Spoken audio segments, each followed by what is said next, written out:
الله الرحمن الرحيم ومن أحسن قولا ممن دعا إلى الله وعمل صالحا وقال إنني من المسلمين وبركاته. إن الحمد لله نحمده ونستعينه ونستغفره ونعوذ بالله من شرور أنفسنا ومن سيئات أعمالنا من يهده الله فلا مضل له ومن يضلل فلا هادي له وأشهد أن لا إله إلا الله وحده لا شريك له وأشهد أن محمدا عبده ورسوله صلى الله تعالى عليه وعلى آله وصحبه وسلم تسليما كثيرا.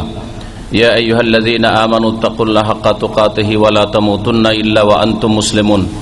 يا أيها الناس اتقوا ربكم الذي خلقكم من نفس واحدة وخلق منها زوجها وبث منهما رجالا كثيرا ونساء واتقوا الله الذي تساءلون به والأرحام إن الله كان عليكم رقيبا. يا أيها الذين آمنوا اتقوا الله وقولوا قولا سديدا يصلح لكم أعمالكم ويغفر لكم ذنوبكم ومن يطع الله ورسوله فقد فاز فوزا عظيما. أما بعد فإن خير الحديث كتاب الله وخير الهدي هدي محمد صلى الله عليه وسلم وشر الأمور محدثاتها وكل محدثة بدعة وكل بدعة ضلالة وكل ضلالة في النار. أعوذ بالله من الشيطان الرجيم. بسم الله الرحمن الرحيم. قد أفلح المؤمنون الذين هم في صلاتهم خاشعون. শ্রদ্ধেয় ওলামায়ে কেরাম, সম্মানিত দ্বীনী ভাতৃমণ্ডলী, আল্লাহ পাক রব্বুল আলামিনের প্রশংসা এবং নবী মুহাম্মদুর রাসূলুল্লাহ সাল্লাল্লাহু আলাইহি সাল্লামের উপর সালাত ও সালামের সাথে আরবি ভাষায় সুন্নতি খুতবার মাধ্যমে আজকের এই মোবারক মাহফিলে আমার দু চারটি কথা আপনাদের সামনে পেশ করার জন্য চেষ্টা করছি। আল্লাহ পাক রব্বুল আলামিন যেন আমাদেরকে কোরআন এবং সুন্নাহর কথা বলার তৌফিক দান করেন এবং আল্লাহ পাক আমাদেরকে কোরআন এবং সুন্নাহর কথা শিখার তৌফিক দান করেন, জানার তৌফিক দান করেন, মেনে নেওয়ার তৌফিক দান করেন, আমল করার তৌফিক দান করেন। আলোচনা আমার আগে আমার শ্রদ্ধেয় ভাই শেখ রবিউল ইসলাম সাহেব করছিলেন তৌহিদ, আল্লাহ পাকের একত্ব সম্পর্কে এবং শিরক সম্পর্কে। এইসব বিষয়গুলি এত প্রশস্ত বিষয়, ব্যাপক বিষয় যে অনেক সময় আলোচনা করতে গিয়ে সময়ের স্বল্পতার কারণে, সংকীর্ণতার কারণে কথা অস্পষ্ট থেকে যায়, অসম্পূর্ণ থেকে যায়। যারা হয়তো নতুন শুনছে এই বিষয়ের উপর, এর আগে হয়তো এরকম বেশি কিছু শোনেনি, জানেনি, তারা অনেক সময় বুঝতে ভুল করে দেয়।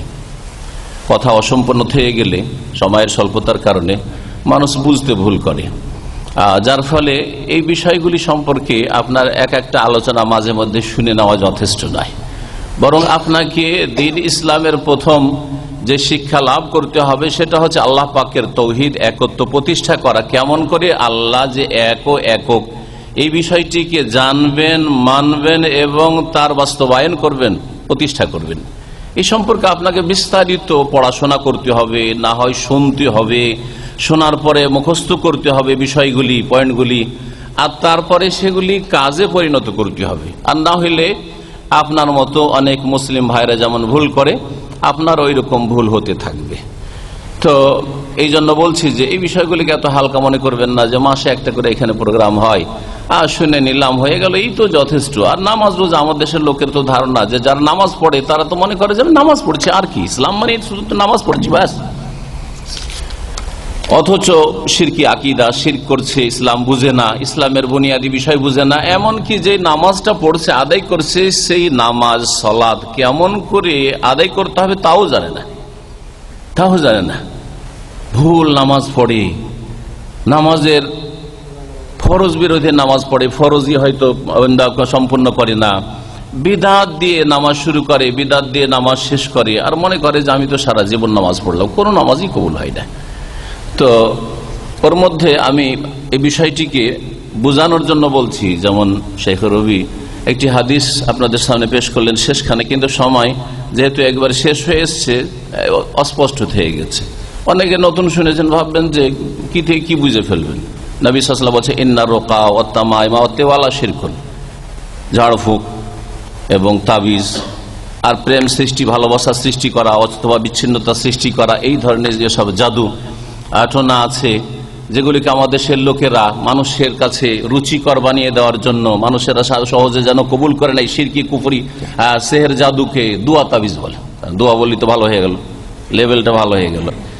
তো এগুলি হচ্ছে বলছেন নবী সাল্লাল্লাহু আলাইহি ওয়াসাল্লাম শিরক। কিন্তু এই বিষয়গুলির ব্যাখ্যা করার প্রয়োজন আছে, সময় স্বল্পতার জন্য তা হয়নি। বুঝবেন যে তাবিজ শিরক জানলাম আজকে, হয়তো প্রথম অনেকে শুনলে তাবিজ শিরক, এর আগে তাবিজ করে আসছে। তাবিজ শিরক, বড় শিরক হোক অথবা ছোট শিরক, কখনো বড় শিরক কখনো ছোট শিরক। ঝাড়ফুঁক দুই রকমের, যদি কোরআন এবং হাদিসের দোয়া দিয়ে হয়, বোধগম্য কোনো বাক্য, ভালো বাক্য দিয়ে হয় যে বুঝতে পারছেন এর অর্থে কোনো রকমের আপত্তি নাই, তাহলে ঝাড়ফুঁক আছে। সূরা ইখলাস, ফালাক, নাস, সূরা ফাতিহা দিয়ে, রাসূলুল্লাহ সাল্লাল্লাহু আলাইহি ওয়াসাল্লামের হাদিসের দোয়া দিয়ে ঝাড়ফুঁক আছে, ইসলামের শরীয়ত সম্মত ঝাড়ফুঁক। কিন্তু যেসব কথার অর্থ বোঝা যায় না, মন্ত্রতন্ত্র, বোধগম্য নয়, অথবা তাতে শিরকিয়া কথা আছে, ইসলাম বিরোধী কথা আছে, এইরকম ঝাড়ফুঁক হচ্ছে শিরক। এগুলি কথার যদি ব্যাখ্যা না হয়, আর একদিন একটা কথা হাদিসের তরজমা হয়তো কোনো একটা কিতাবে পড়লেন অথবা সংক্ষেপে এরকম শুনলেন, তারপরে কি ভুল বুঝে গিয়ে আপনি তখন ফতোয়া দেওয়া শুরু করলেন, যার এই শুনে এলাম তাবিজ শিরক, ঝাড়ফুঁকও শিরক। ঝাড়ফুঁকের একটু তফসিলের প্রয়োজন আছে, কিন্তু শেখ হয়তো সময়ের স্বল্পতার জন্য পারলেন না, এটাই কারণ। ওনার কাছে আমাদের শেখ সেলিম লিখেও দিয়ে দিয়েছে সময় শেষ হয়ে গেছে। আর আসলে সময় শেষ হয়ে গেছে, আপনাদেরকে বিরক্ত করা উচিত হবে না, সকালে ডিউটি আছে। তো এইরকম উদাহরণ এই জন্য দিলাম যে আপনারা মনে করবেন না যে এই দু চার হরফ এখানে শুনে নিলাম, ইসলাম শিখে নিলাম, যথেষ্ট না। এতে হবে কি, ভুল বুঝবেন, ভুল শিখবেন, আর কিছু শিখার পরে ভুল হইতে থাকবে, যার ফলে নিয়মিত আপনাদেরকে ইসলাম শিখার জন্য ইসলামিক সেন্টারগুলির সাথে জড়িত হইতে হবে। এই কথাগুলি বলার পরে আমি আমার আলোচনা শুরু করছি। আল্লাহ পাকের তৌহিদ, আল্লাহর একত্ব প্রতিষ্ঠা করা, এবং তার বিপরীত বিষয় হচ্ছে শিরক, বহুত্ববাদ। এই দুটো বিষয় হচ্ছে ইসলামের মূল বিষয়, যে বিষয় সম্পর্কে আপনারা দীর্ঘ সময় ধরে শুনলেন। আলহামদুলিল্লাহ, এটা প্রথম ঠিক হইতে হবে, আপনার আকীদায়, কথায়, কাজে যেন আল্লাহ একক এই কথাটি থাকে।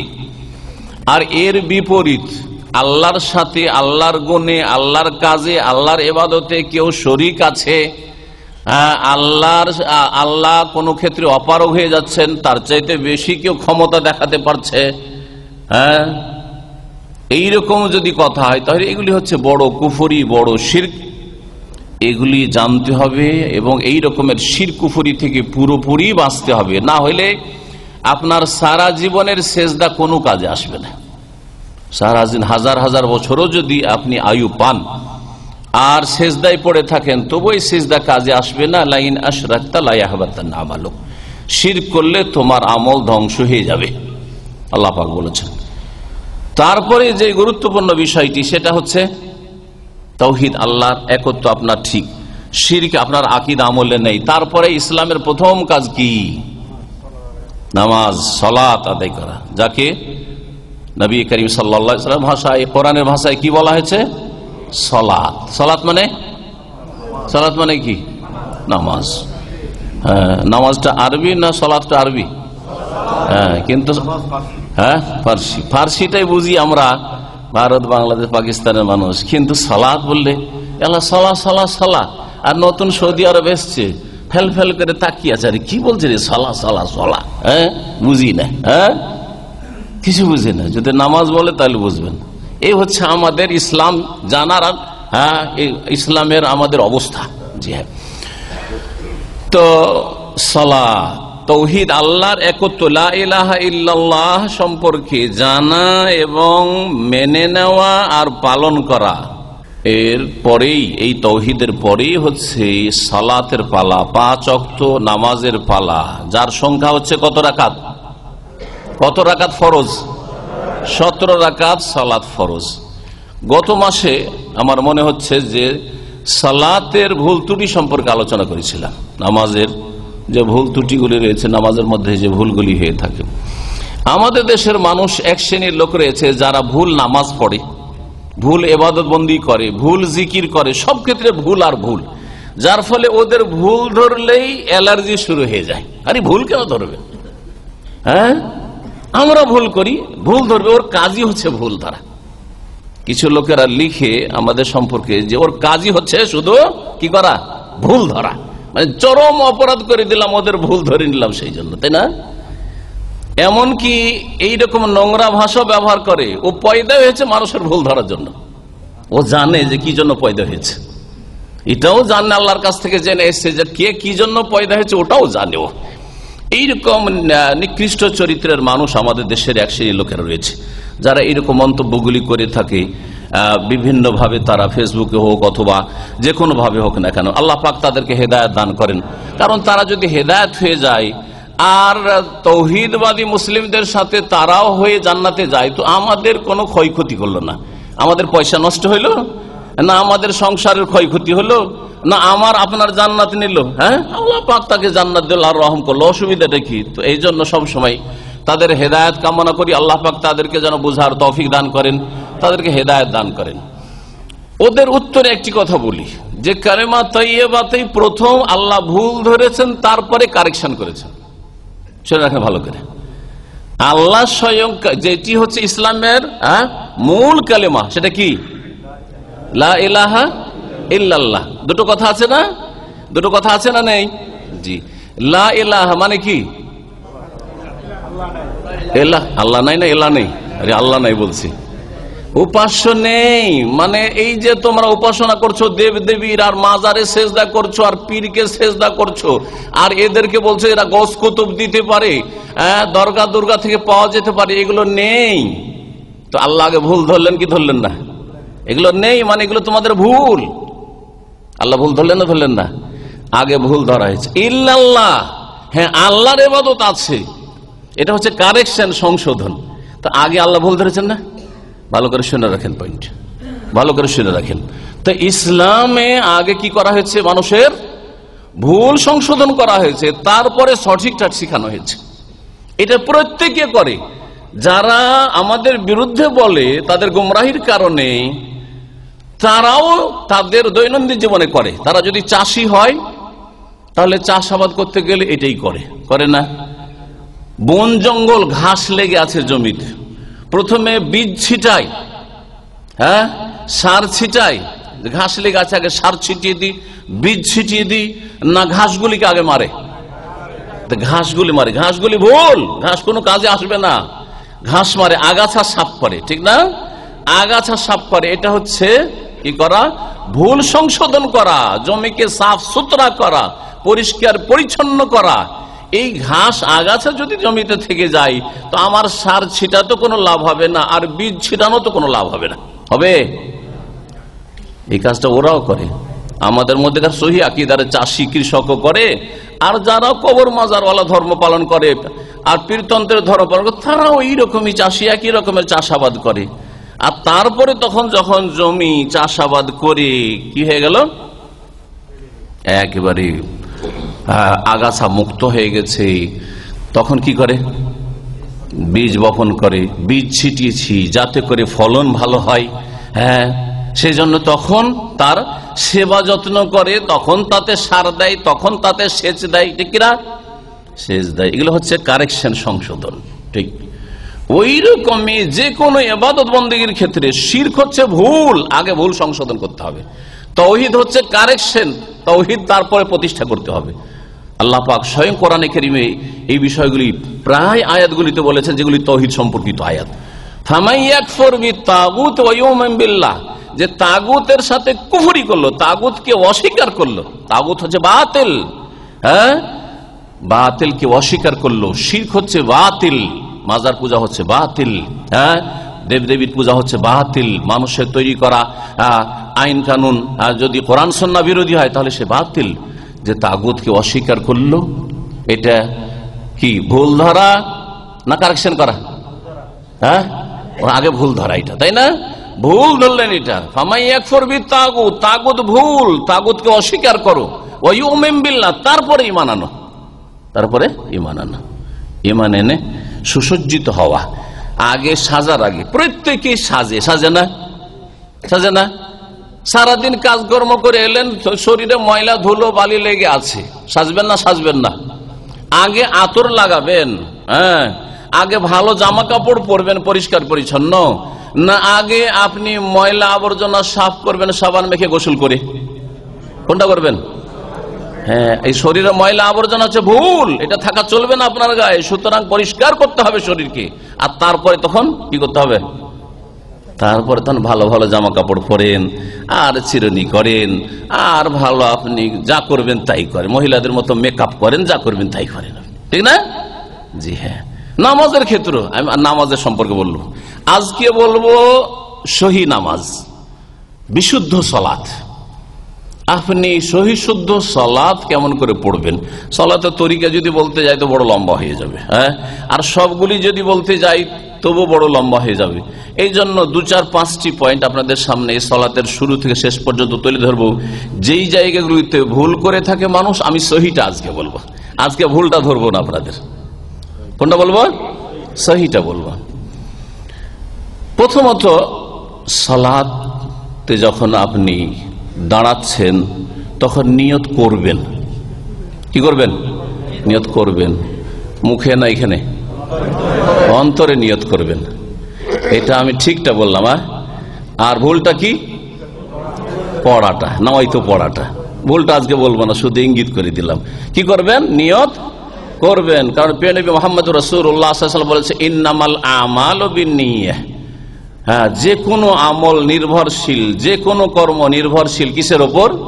নিয়তের, অন্তরের সংকল্পের ওপর। নিয়তটা ভালো করবেন। আমি আল্লাহ পাক আমার ওপর ফরজ করেছেন সালাত, তাই আদায় করার জন্য হাজির হয়েছি, আল্লাহর সন্তুষ্টি লাভের জন্য। আর এই সালাতের মাধ্যমে আল্লাহর আযাব গজব থেকে রক্ষার জন্য, দুনিয়া এবং আখিরাতের আযাব বালা মুসিবত থেকে বাঁচার জন্য এবং জান্নাত লাভে ধন্য হওয়ার জন্য আমি আল্লাহর সামনে এই সালাত আদায় করার জন্য দাঁড়িয়েছি। ইন্নামাল আমালু বিন্নিয়াত। এই নিয়তের কোয়ালিটি যার যত ভালো হবে তত বেশি সালাতে সে সওয়াব পাবে। মানুষের আমল নির্ভর করে, আর বড় একটি আমল হচ্ছে সালাত, নামাজ। নামাজ নির্ভর করে কিসের ওপর? নিয়তের ওপর। নিয়ত যত ভালো হবে এই নামাজ পড়াই, তত বেশি নামাজের ফলাফল হবে, রেজাল্ট হবে, নেকি হবে, সওয়াব হবে। ইন্নামাল আমালু বিন্নিয়াত। নিয়ত করবেন। তাহলে যখন মানুষ উঠে আসে মসজিদের দিকে বাড়ি থেকে, তখন কি উদ্দেশ্যে আসে? নিয়ত মানে অন্তরের উদ্দেশ্য, অন্তরের সংকল্প। কি উদ্দেশ্যে আসে? খেলাধুলা করার জন্য না নামাজ পড়ার জন্য? নামাজ পড়ার জন্য।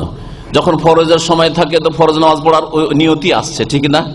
আর যদি ফরজ নামাজের টাইম হয়নি, এমনি কাজ কাম নাই, যাই মসজিদে বসবো, তো মসজিদে বসার আগে 2 রাকাত তাহিয়াতুল মসজিদ পড়বো, তো ওটাও নিয়ত হয়ে যায় যে আমি মসজিদে গিয়ে বসবো না, বা এমনি যাচ্ছি না, উদ্দেশ্যবিহীন যাচ্ছি না, আমি একটা উদ্দেশ্য নিয়ে যাচ্ছি, সময় ফ্রি আছি, আমার সময় আছে, আমি গিয়ে মসজিদে বসবো, 2 রাকাত তাহিয়াতুল মসজিদ। যেমনই শুরু করতে তার আগে এমনিতেই নিয়ত হচ্ছে কি, অন্তরে ইচ্ছা হচ্ছে কি যে আমি এটা তাহিয়াতুল মসজিদ পড়ছি, মসজিদ সালামি নামাজ পড়ছি। এটা হচ্ছে অন্তরের নিয়ত।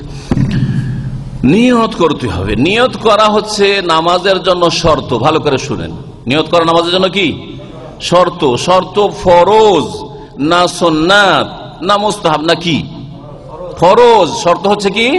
ফরজ। তাহলে নিয়ত করা ফরজ। নিয়ত করা আমাদের কাছে কি? ফরজ। আর নিয়ত পড়া বেদাত। নিয়ত পড়া হচ্ছে গুমরাহি, বেদাত। আর নিয়ত করা হচ্ছে ফরজ। ভালো করে মনে রাখবেন। আর নিয়ত সকলে করে, একমাত্র পাগল ছাড়া। পাগলের কোনো সংকল্প থাকে না, নিয়ত থাকে না, ও বুঝেও না যে কোথায় যাচ্ছি, কি বলছি, কি করছি, ও কিছুই বুঝে না, ওর বোধ শক্তি নেই। বাকি যার বোধ শক্তি আছে তার নিয়ত আছে। ভালো নিয়ত থাক আর খারাপ নিয়ত থাক, ভালো নিয়ত থাক আর খারাপ নিয়ত থাক, নিয়ত আছে। ইন্নামাল আমালু বিন্নিয়াত। এই সৎ নিয়তের সাথে সালাত শুরু করবেন। সালাত যখন শুরু করবেন তাকবীরে তাহরিমা দিয়ে সালাত শুরু করবেন। কি দিয়ে শুরু করবেন? আল্লাহু আকবার। এটা হচ্ছে নামাজের শুরু। বাক্য বলার ক্ষেত্রে নিয়ত তো অন্তর হইল, কথা এখন পর্যন্ত কিন্তু কিছু বলেনি, না বলেছেন? বলতে হবে কিছু? হ্যাঁ, কোনো কিছু বলা লাগবে না। কি করতে হবে? প্রথম যে কথাটি বলবেন, বাক্যটি বলবেন, সেটা হচ্ছে আল্লাহু আকবার। কি না? ইন্নী ওয়াজহাতু ওয়াজহিয়া, যাই নামাজের দোয়া, না নামাইতো, না ইক্তাদাইতু বিহাযাল ইমাম, না আনা ইমামুল লিমান হাযার ওয়া মান লাম ইয়াহযুর। কোনটাই না। না না, ওগুলো না। না গুলো গত মাসে আলোচনা করেছি, বোঝা গেছে? হ্যাঁ, কোনটা? আল্লাহু আকবার দিয়ে নামাজ শুরু করবেন। কোন দিক কি দিয়ে নামাজ শুরু করবেন? আল্লাহু আকবার দিয়ে নামাজ শুরু করবেন। প্রিয় মুহাম্মদ রাসূলুল্লাহ সাল্লাল্লাহু আলাইহি ওয়াসাল্লাম বলেছেন, মিফতাহুস সালাতি আত-তাহুর। সালাতের নামাজের চাবি হচ্ছে পবিত্রতা অর্জন করা, তাহারাত অর্জন করা। ওয়া তাহরিমুহা, আর নামাজের তাহরিমা, নামাজের শুরু, নামাজ সালাত যখন শুরু হচ্ছে দুনিয়ার কথা কাজ হারাম করে দিচ্ছে, যেই কালেমাটি, যেই বাক্যটি, সেটা হচ্ছে নামাজের শুরু, সেটা হচ্ছে আর তাকবীর, তাকবীর পাঠ করা। তাকবীর মানে আল্লাহু আকবার বলা। তাহলে নামাজ শুরু করতে হবে কি দিয়ে? আল্লাহু আকবার দিয়ে। কিছু কিছু ফিকার, মযহাবের ফিকার কিতাব আমাদের দেশি যে প্রচলিত মযহাব, সেই মযহাবের ফিকার কিতাব আল্লাহু আযম, আল্লাহু কবির, জলিল ইত্যাদি বললে যে নামাজ হয়ে যায়, তাদের ফিকার কিতাব আছে, সেগুলি ভুল। সুতরাং বোঝা গেল যে ফিকার কিতাব মানুষের লেখা ফতোয়া, আমাদের কথার মতো। আমাদের কথাই যেমন ভুল হইতে পারে, তেমনি ফিকার লেখকদের কথাই কি হতে পারে? ভুল হতে পারে। যেটাতে ভুল হতে পারে সেটা হচ্ছে কাল আল্লাহ কালা রাসূলুল্লাহ, আল্লাহ যা বলেছেন তাতে ভুল হতে পারে না, এবং রাসূলুল্লাহ সাল্লাল্লাহু আলাইহি ওয়াসাল্লাম যা বলেছেন তাতে ভুল হতে পারে না। মনে রাখবেন। এই জন্য ফিকার কিতাব বলে যখন দোহাই দিবে আপনাদের হুজুরেরা, তখন সতর্ক সাবধান। ফিকার কিতাব মানুষের মতামত, মানুষের গবেষণা, মানুষের নিজের ব্যক্তিগত মত কোন বিষয় সম্পর্কে, সেটা ভুলও হতে পারে, আবার সেটা ঠিক হইতে পারে। তাতে ভালো মাসালা মাসাইলও আছে, বেছে ওগুলো নিয়ে নিতে হবে ভালো কোরআন হাদিসের আলেমদের মাধ্যমে। আর ওতে যেগুলো ভুল মাসলা আছে সেগুলোকে ছুঁড়ে ফেলে দেওয়া ফরজ। জি হ্যাঁ, ফেলে দেওয়া ফরজ। আল্লাহু আকবার দিয়ে নামাজ শুরু করবেন। তারপরে নামাজে যে বিষয়টি অত্যন্ত জরুরি বিষয়, সেটি যদি না থাকে আপনাদের নামাজে, তাহলে নামাজ হয় না। সেটা হচ্ছে সূরা ফাতিহা পাঠ করা। সূরা ফাতিহা ছাড়া একটিও রাকাত পড়বেন না। যে কোনো একটি রাকাত, ফরজ হোক, সুন্নাত নামাজ হোক, বেতর হোক, আর নফল হোক, বাড়িতে হোক আর মসজিদে হোক, যেখানে হোক না কেন, আপনি ইমাম হন, না হয় আপনি একাকী নামাজি হন, না হয় মুক্তাদি হন। নামাজি হচ্ছে তিন প্রকার। নামাজি হচ্ছে কত প্রকার? তিন প্রকার। একাকী নামাজি, ইমাম নামাজি আর মুক্তাদি নামাজি। যে কোনো ফরজ নামাজ হোক আর সুন্নত মুস্তাহাব নফল নামাজ হোক, বেতর হোক, যে কোনো নামাজ হোক না কেন, প্রত্যেক রাকাতে কি পড়বেন? সূরা ফাতিহা পড়বেন। এটাই হচ্ছে অধিক সতর্কতা। এবং সূরা ফাতিহা পড়া ফরজ, নামাজের রুকন। এই সূরা ফাতিহা ছাড়া নামাজ হয় না। কত লোক যে আমাদের দেশের নামাজ পড়ছে তাদের অজ্ঞতার কারণে, অথবা জানার সুযোগ সুবিধা এসছে কিন্তু গোড়ামির কারণে, মানব না তোদের কথা। এই কথাগুলি হয়তো শুনেছে যে কথাটি বলছি, কিন্তু মানবে না। কেন মানবে না? ওর একটা তকলিদের, অন্ধ অনুসরণের মযহাব ফরজের লাগাম লাগানো আছে। ওই লাগাম টান দিচ্ছে অন্যদিকে, কোরআন এবং হাদিসের দিকে টান দিচ্ছে না, অন্যদিকে টান দিচ্ছে। যার ফলে, আর না হলে ও জানে না বেচারা, বেচারা অসহায়, জানে না, তার অজ্ঞতায় নিমজ্জিত। যার ফলে সূরা ফাতিহা ছাড়া সারা জিন্দেগি নামাজ পড়ছে, একটিও নামাজ হবে না। এক রাকাত নামাজ যদি ইচ্ছা করে সূরা ফাতিহা ছেড়ে দেন, এমনকি যখন তো শরীয়তের সঠিক মাসলা যে ভুলে গেলেও ওই রাকাতটা হবে না। কারণ মনে রাখতে হবে উসুলে ফিকহ এবং ফিকহের কায়দা, যে নামাজের মধ্যে রয়েছে রুকুন, ওয়াজিবাত আর সুন্নত। নামাজের মধ্যে সুন্নত যদি ছুটে যায়, নেকি কম হবে, নামাজ হয়ে যাবে। নামাজের ভিতরে যেগুলি ওয়াজিবাত 8টি রয়েছে, এগুলির কোনো একটি যদি ছুটে যায় তাহলে সহজে দিয়ে দেয়া ঘাটতি পূরণ হয়ে যাবে। আর যদি ইচ্ছা করে কেউ ওয়াজিব 8টির মধ্যে একটি ছেড়ে দেয়, তাহলে নামাজ হবে না। আর রুকুন যে 14টি রয়েছে, তার কোনো একটি যদি ইচ্ছা করে ছেড়ে দেয় তবুও নামাজ হবে না। আর ভুলে গিয়ে, ভুলের কারণে ভুলে গেছে বলে ছুটে গেছে, তবুও নামাজ হবে না। এটি হচ্ছে শরীয়তের সঠিক মাসলা এই বিষয়ে। সুতরাং এই যে সংক্ষেপে ইঙ্গিত করলাম যে নামাজের মধ্যে 14টি রুকুন রয়েছে, 8টি ওয়াজিব রয়েছে, 14 8 কত হয়? 22টি। এই 22টি আপনাকে মুখস্থ করে নিতে হবে, কারণ এগুলির উপর নামাজ নির্ভরশীল। এগুলি হচ্ছে গুরুত্বপূর্ণ বিষয়। আর তারপরে সুন্নত, সেগুলিও গুরুত্বপূর্ণ, কিন্তু সুন্নত যদি ছুটে যায়, নেকি করলো, নামাজটা আল্লাহ পাক হয়তো কবুল করবেন। তবে আপনার মধ্যে হঠকারিতা না থাকে, আমি এই সুন্নতকে মানবো না, যদিও হাদিসে থাকে মানবো না আমি, যদি এইরকম থাকে তাহলে আপনি রাসূলুল্লাহ সাল্লাল্লাহু আলাইহি ওয়াসাল্লাম সুন্নতকে অবজ্ঞা করলেন। সুতরাং তখন আপনার জন্য রিস্ক রয়েছে। তো বলছিলাম যে সূরা ফাতিহা নামাজের রুকুন, ফরজ। সুতরাং সূরা ফাতিহা ছুটে গেলে, ছেড়ে দিলে নামাজ হয় না।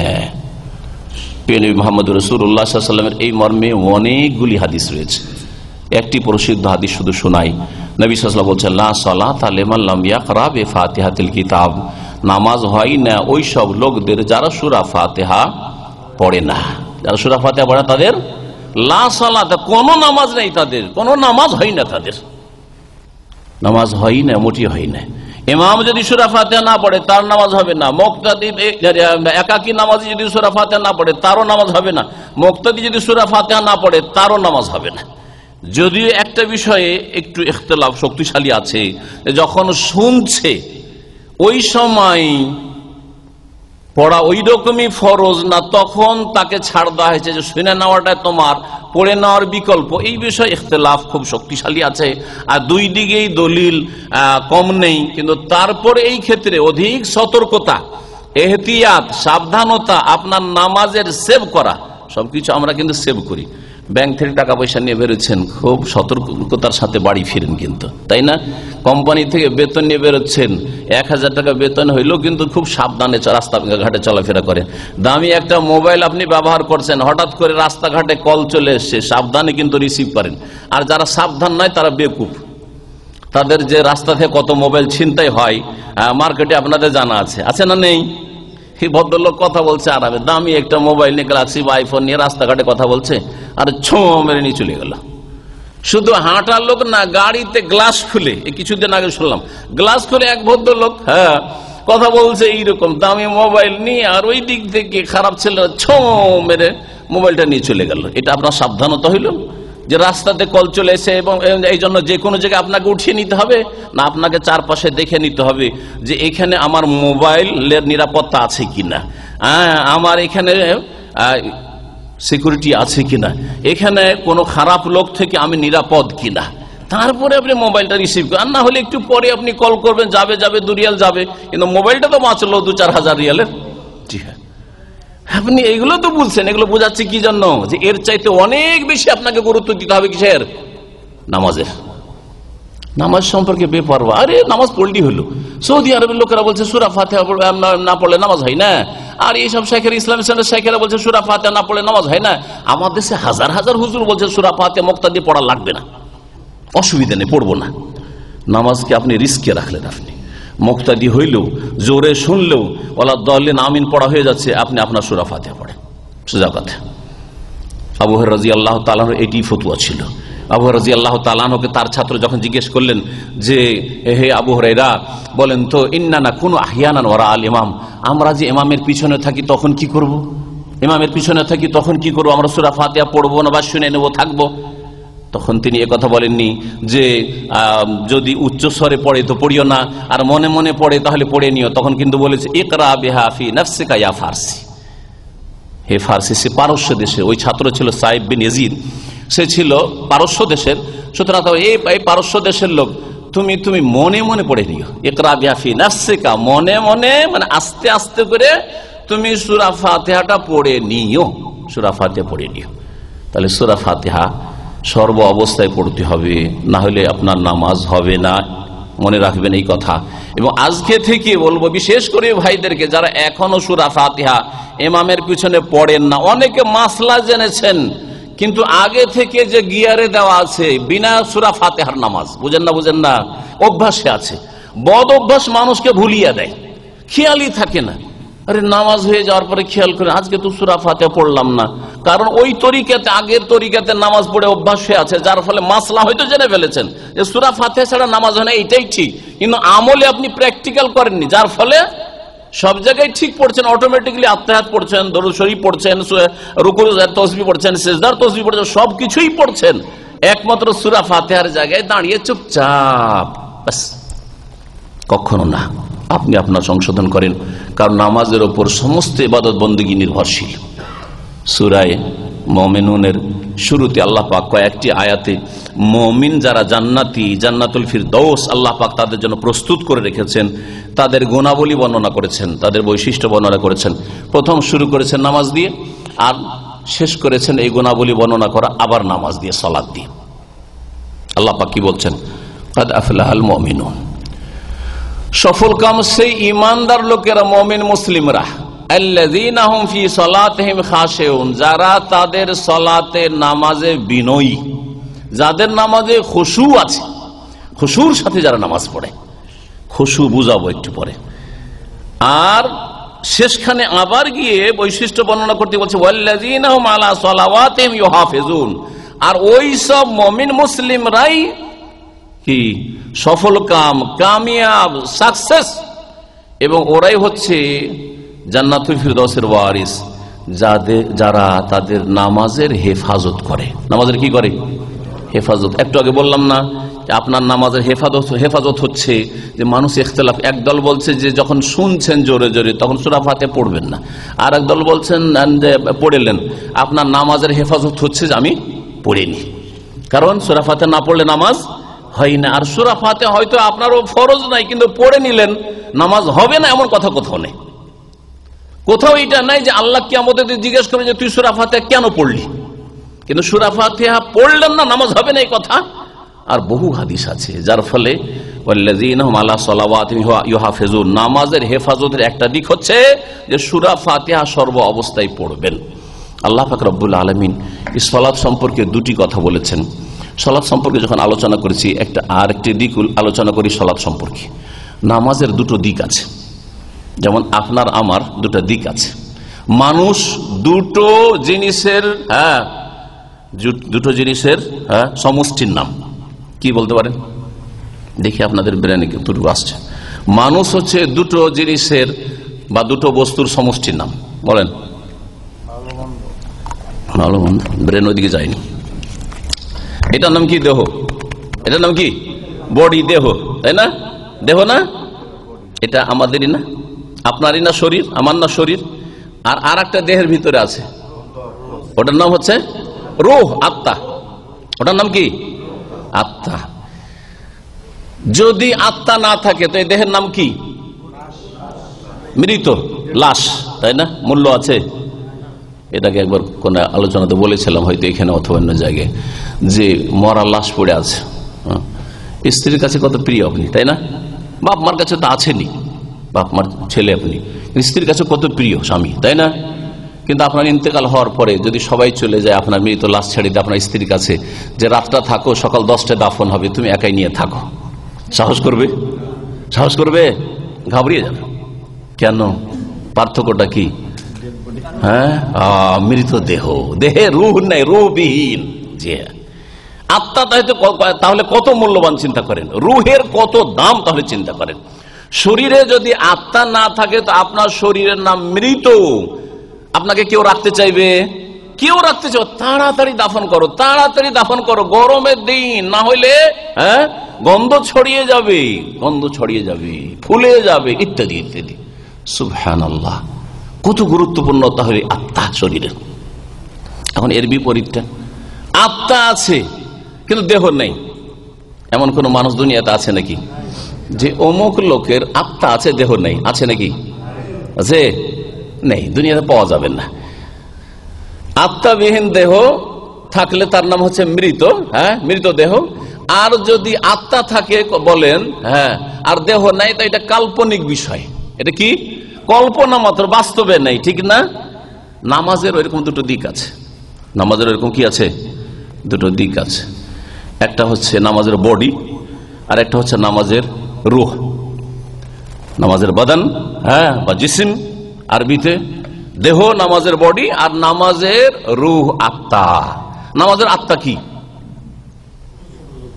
খুশু। খুশু এই আয়াতে আছে, কাদ আফলাহাল মুমিনুন আল্লাযীনা হুম ফি সালাতিহিম খাশিউন। ওই সব মুমিনরা সফল কাম, কামিয়াব, যারা তাদের নামাজে খুশু করতে পারে। নামাজে যাদের বিনয় আছে, যারা নামাজে বিনয়ী হয়ে নামাজ আদায় করে। জি হ্যাঁ, খুশু। খুশু হচ্ছে মানুষের অন্তরের গুণ, অন্তরের গুণ।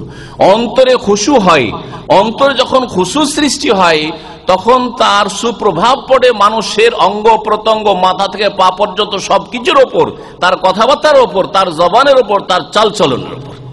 যার মধ্যে যত খুশু থাকবে তার কথা, তার নজর, তার হাত, তার পা তত সংযত হবে, তত সতর্ক সাবধান হবে।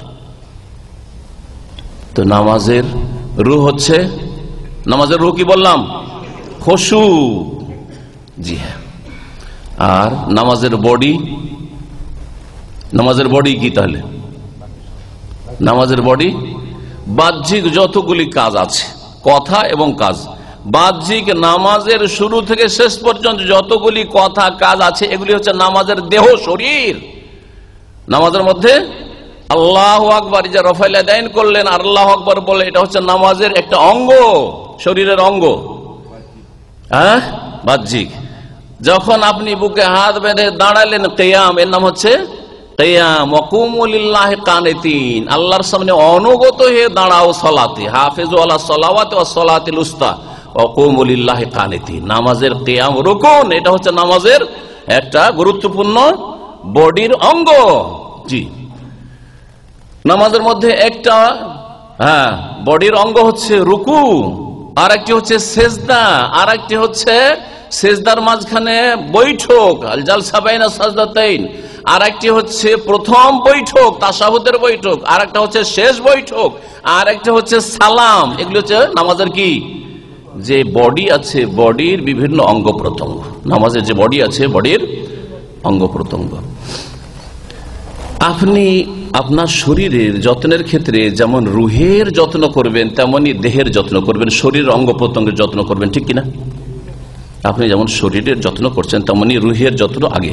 কারো শরীরের খিদমতের কোনো লাভ নাই যদি রুহ আপনার না থাকে, তাহলে ঠিক না? ঠিক তেমনি নামাজের দুটোই দিক ঠিক থাকতে হবে। নামাজের খুশু অত্যন্ত গুরুত্বপূর্ণ, আর নামাজের যে বডিগুলি রয়েছে, বডির যে অঙ্গ প্রত্যঙ্গ রয়েছে, সেগুলি অত্যন্ত গুরুত্বপূর্ণ। তো নামাজের ভিতরে আপনাকে ওইভাবে অঙ্গ প্রত্যঙ্গ ঠিক রাখতে হবে যেমন আপনার দেহের মাথা থেকে পা পর্যন্ত কোনো অঙ্গ হানি করার জন্য আপনি কখনো সুযোগ দেন না। ইচ্ছা করে হাত ভাঙতে দিবেন, ইচ্ছা করে আপনি খোড়া হবেন, পা ভাঙতে দিবেন, ইচ্ছা করে আপনি বাঁচতে পারবেন আর চোখ কানা হইতে দিবেন, হ্যাঁ, মাথায় আঘাত পেতে দেবেন, হ্যাঁ, কোন জায়গায় আঘাত পেতে দিবেন না, কোন শরীরের ক্ষয়ক্ষতি হতে দেবেন না। ঠিক তেমনি নামাজের শুরু থেকে শেষ পর্যন্ত যতগুলি কথা কাজের এবাদত রয়েছে, এবাদতে ফেলিয়া, এবাদতে কৌলিয়া, বাচনিক এবাদত আর কর্মগত এবাদত, সবগুলিকে সুন্দরভাবে আদায় করবেন। সবগুলি কি করবেন? সুন্দরভাবে আদায় করবেন। জি, সেগুলি কিভাবে বয়ান করলাম? ফরজ রয়েছে, রুকুন রয়েছে, ওয়াজিবাত রয়েছে, সুন্নাতগুলি রয়েছে। শরীরের কিছু অঙ্গ রয়েছে যেগুলি এক একটু কেটে গেলে বা নষ্ট হয়ে গেল কাজে বাধা হয় না, ঠিক না? একটা নখ আপনার উঠে গেছে, ব্যথা পাবেন, কিন্তু বাকি কাজ চলছে হয়তো, তাই না? বা আঙ্গুল একটু কেটে গেছে, কাজ চলছে, সব কাজ চলছে, ঠিক না?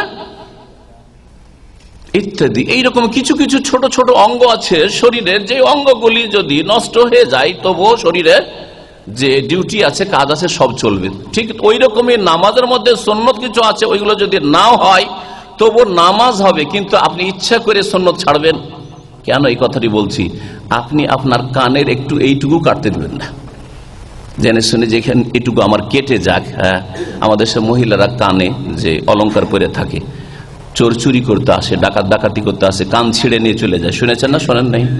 শুনেছেন, অনেক সময় দেখেছেন, হয়েছে, গ্রামে হয়েছে, হয়েছে না? হয় নাই?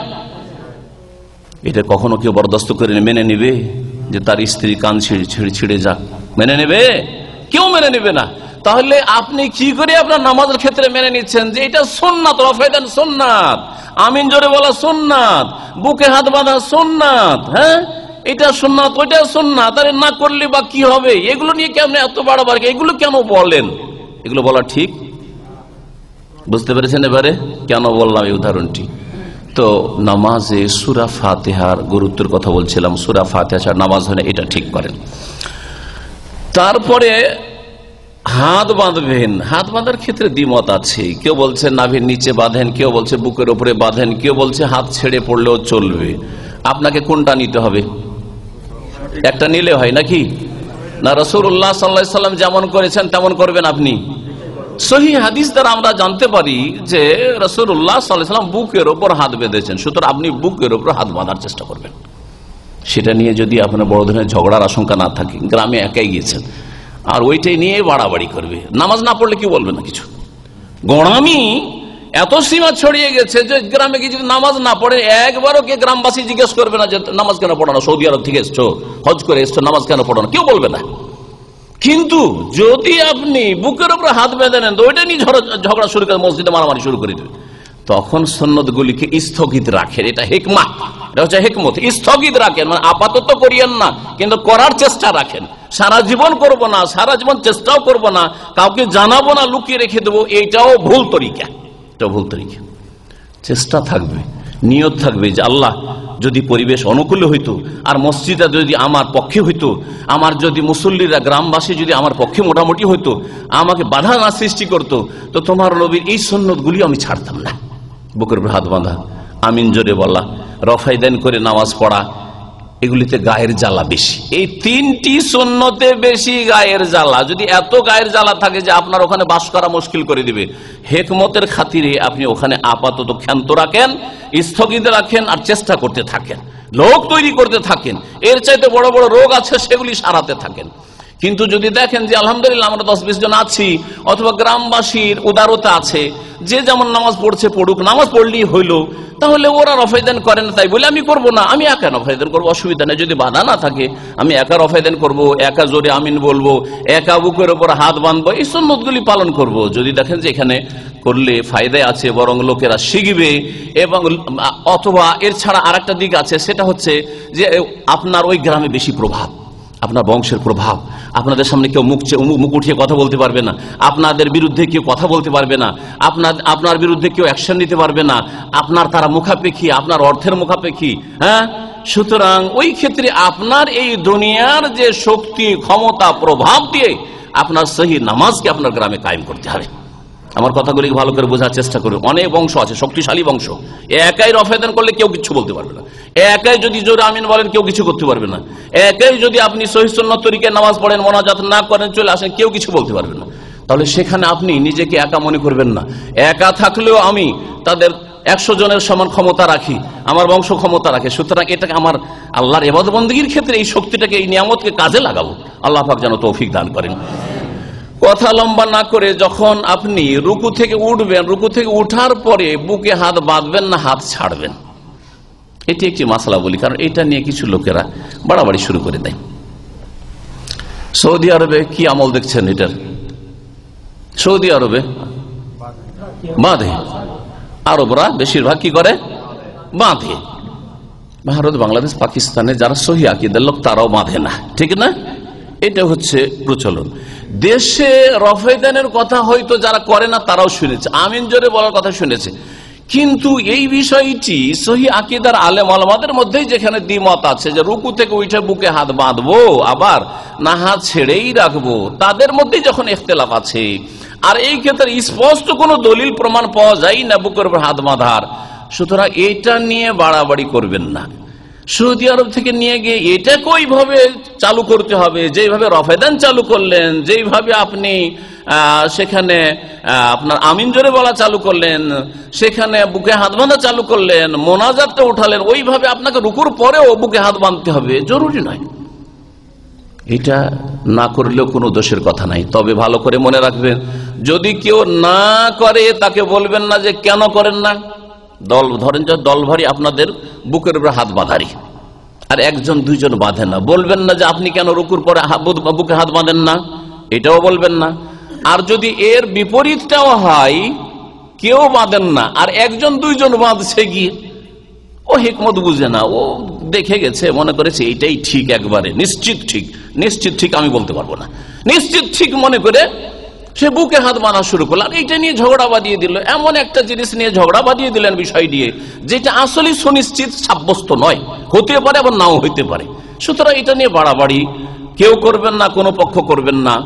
এই কথা বলার পরে কথা লম্বা হয়ে যাচ্ছে, আর বেশি বলবো না। যখন সেজদায় যাবেন তখন আগে হাত রাখবেন না আগে হাঁটু রাখবেন? আগে হাত রাখবেন, এটাই চেষ্টা করবেন। তবে সহি আকীদারও বেশ কিছু বড় বড় আলেম মুহাদ্দিসরা, আমাদের দেশের ভাষায় আলেম না, বড় বড় মুহাদ্দিস, তারাও বলেছেন যে রুকুতে যাওয়ার সময় হাঁটু রাখাটাই বেশি ভালো, কিন্তু তাদের সংখ্যা অল্প। যেমন ইমাম ইবনুল কাইয়িম রাহমাতুল্লাহ আলাইহি, তিনি ইবনে তাইমিয়া রাহমাতুল্লাহ আলাইহি বড় একজন মুজাদ্দিদের ছাত্র, তার ব্যতিক্রম সহি আকীদার বড় একজন আলেম, বড় একজন ইমাম, তিনি বলছেন যে কি করবে? আগে হাঁটু রাখবে। সুতরাং এই ক্ষেত্রেও যদি দেখেন সহি আকীদার ভাইদের মধ্যে কেউ আগে হাত রেখে দিচ্ছে, কেউ হাঁটু রেখে দিচ্ছে, বাড়াবাড়ি করবেন না। এই বিষয়টি নিয়ে এত বাড়াবাড়ির প্রয়োজন নেই। উত্তম অনুত্তমের বিষয় বা বুঝার বিষয়, এখানে একই হাদিস থেকে দুই দলই দলিল পেশ করছে, বুঝার দৃষ্টিভঙ্গিতে পার্থক্য, সুতরাং এগুলো নিয়ে বাড়াবাড়ি করার কোনো প্রয়োজন নেই। তবে আমি যেটাকে ভালো মনে করি এর মধ্যে সেটা হচ্ছে আগে হাত রাখবেন, আগে হাঁটু রাখবেন না, আল্লাহু আলাম। তারপরে আপনি যখন 2 রাকাত নামাজ পড়বেন, 2 রাকাত নামাজ 1 রাকাত পড়ে উঠবেন একবার, তাই না? আর যদি 4 রাকাত পড়েন তো 1 রাকাত পড়ে একবার উঠবেন, আর একবার 3 রাকাত পড়ে উঠবেন। এই উঠাগুলির সময় সেজদা থেকে উঠে দ্রুত উঠে যাবেন না একটু বৈঠক করবেন তারপরে উঠবেন? একটু বসবেন তারপরে উঠবেন, এটাই বেশি ভালো। এটাকে বলা হয় জালসায় ইস্তিরাহা, বিরতির বা বিরামের বৈঠক, বিরামের বৈঠক। এটিকে যারা বলছে সুন্নাত, তারা বলছে নবী সাল্লাল্লাহু আলাইহি সাল্লামের সহিহ বুখারীতে আছে, তিনি একটু বসতেন, সামান্য একটু বসতেন, কোনো বিশেষ জিকির ওখানে নেই, আর তারপরে উঠতেন। আর এক দল বলছেন না, নবী সাল্লাল্লাহু আলাইহি সাল্লাম যখন শরীর তার ভারী হয়ে গিয়েছিল শেষ বয়সে, তখন সরাসরি তাড়াতাড়ি ওঠাটা একটু কষ্টকর, যার ফলে একটু বিরতি দিয়ে তারপরে হাত জমিনে রেখে ভর দিয়ে উঠতেন। বয়স্ক লোকদের জন্য ওইভাবে তাড়াতাড়ি উঠাটা একটু কষ্টকর, এরকম বলছেন, যেমন হানাবেলাও বলছেন আর হানাফিরাও বলছেন। সুতরাং এই বিষয়টি নিয়ে এত বাড়াবাড়ির কোনো প্রয়োজন নেই। তবে জালসা ইসরা বিরামের বৈঠক করে নামাজ পড়লে ভালো মনে করছি। কিন্তু কেউ যদি তাড়াতাড়ি উঠে যায় তাহলে তার সাথে আপনি এটা নিয়ে তর্কে জড়িয়ে যাবেন না, কারণ এইসব বিষয়গুলির ক্ষেত্রে অবকাশ আছে। তারপরে শেষখানে, এখন আর বেশি না বলে শেষখানে আসি, আত্তাহিয়াত আমাদের দেশের লোকেরা মুখস্থ রাখে না রাখে না? দুরুদ সালাত আলা নবী সাল্লাল্লাহু আলাইহি ওয়াসাল্লাম, দুরুদ ইব্রাহিমে মুখস্থ রাখে না? দুআয়ে মাসুরা মানে আমাদের দেশের লোকেরা কি বুঝে? দুআয়ে মাসুরা মানে কি? একটা দোয়া শুধু বুঝে। দুআয়ে মাসুরা মানে আল্লাহুম্মা ইন্নী যালামতু নাফসি যুলমান কাসীরা ওয়া লা ইয়াগফিরুয যুনুবা ইল্লা আনতা ফাগফিরলি মাগফিরাতাম মিন ইনদিকা ওয়ারহামনি ইন্নাকা আনতাল গাফুরুর রহিম, ঠিক না? এটাই শুধু মুখস্থ, আর কোনো দোয়া মুখস্থ নেই। অথচ নবী করিম সাল্লাল্লাহু আলাইহি ওয়াসাল্লাম এখানে অনেকগুলি দোয়া পড়তেন। বিশেষ করে আল্লামা আলবানী রাহিমাহুল্লাহ তাআলা তার কিতাব লিখেছেন যে এই আল্লাহুম্মা ইন্নী যালামতু নাফসির চাইতেও বেশি গুরুত্বপূর্ণ, বরং তিনি ওয়াজিব বলেছেন যে ওই 4টি বস্তু থেকে বা বিষয় থেকে আশ্রয় গ্রহণ করা। আল্লাহুম্মা ইন্নী আউযু বিকা মিন আযাবিল কবরে ওয়া মিন আযাবি জাহান্নাম ওয়া মিন ফিতনাতিল মাসিহিদ দাজ্জাল ওয়া মিন ফিতনাতিল মাহিয়া ওয়াল মামাত। এই দোয়াটি সহিহ বুখারীতে রয়েছে, সহিহ মুসলিমে রয়েছে। আমাদের দেশে অধিকাংশ মুসল্লিরা সারা জীবন নামাজ পড়ে এটা মুখস্থ করে না, অথচ কারো কারো কাছে এটা পড়া ওয়াজিব, যেমন আলবানী সাহেব বলেছেন। ওয়াজিব যদি না হয় তো এটি একটি সুন্নাত, এবং আল্লাহুম্মা ইন্নী যালামতু নাফসির চাইতে গুরুত্বপূর্ণ সুন্নাত। সুতরাং আপনি শুধু আল্লাহুম্মা ইন্নী যালামতু নাফসি একটা মুখস্থ, দুআয়ে মাসুরা মানে হাদিসে বর্ণিত দোয়া, দুআয়ে মাসুরা মানে মুখস্থ করেন কি? যে কোনো হাদিসের দোয়া, কোরআনের দোয়া হচ্ছে মাসুরা, মাসুরা আনিল্লাহি বা মাসুরা আন রাসূলিল্লাহ, আল্লাহর থেকে বর্ণিত কোরআনের দোয়া আর রাসূল থেকে বর্ণিত হাদিসের দোয়া। যে কোনো দোয়া, শুধু আল্লাহুম্মা ইন্নী যালামতু নাফসি না। রব্বানা আতিনা ফিদ দুনিয়া হাসানাহ ওয়া ফিল আখিরাতি হাসানাহ ওয়া কিনা আযাবান্নার, নবী করিম সাল্লাল্লাহু আলাইহি ওয়াসাল্লাম বৈঠকে আত্তাহিয়াত দুরূদ শরীফের পরে পড়তেন। সুতরাং এই দোয়া পড়বেন। এইরকম যে কোনো দোয়া পড়তে পারেন, হাদিসে বর্ণিত দোয়াগুলি হলেই ভালো। সালাম ফিরবেন, সালাম ফেরা সম্পর্কে কিছু কথা ছিল, কিন্তু সালাম ফেরা সম্পর্কে আর কিছু না বলে শেষ করছি। সালাম ফেরার পরে আর কোনো কাজ বাকি আছে না নেই? কি বাকি আছে? মোনাজাত না জিকির? জিকির আজকার বাকি আছে, মোনাজাত বলে কিছু নেই। মোনাজাত আছে। মোনাজাত মানে চুপি সারে কথা বলা, গোপনে গোপনে আলাপ করা। কার সাথে? আল্লাহর সাথে। সেটা নামাজের ভিতরে না বাইরে? নামাজ যখন পড়ে মুসল্লি, তখন আল্লাহর সাথে গোপন আলাপ করে। ইন্না আহাদাকুম ইযা সাল্লা ইউনাজি রাব্বাহু, মুহাম্মদ রাসূলুল্লাহ সাল্লাল্লাহু আলাইহি ওয়াসাল্লাম বলছেন যে তোমাদের যে কোনো ব্যক্তি যখন সালাত আদায় অবস্থায় থাকে, নামাজ পড়ে, তখন রবের সাথে মুনাজাত করে, গোপন আলাপ করে, চুপি সারে কথা বলে। সুতরাং এই সময় কথা বলার সুযোগ, আরজি করার সুযোগ, দরখাস্ত করার সুযোগ আল্লাহ পাক যেন আমাদের বুঝার তৌফিক দান করেন। সেজদায় বেশি বেশি আপনার আরজি পেশ করে দোয়া করবেন। আত্তাহিয়াত এবং দুরুদের পরে যে সালাম ফেরার আগে এই সময় দোয়া পড়বেন আল্লাহ পাকের কাছে। এটা হচ্ছে আল্লাহর কাছে দরখাস্ত করার সময়।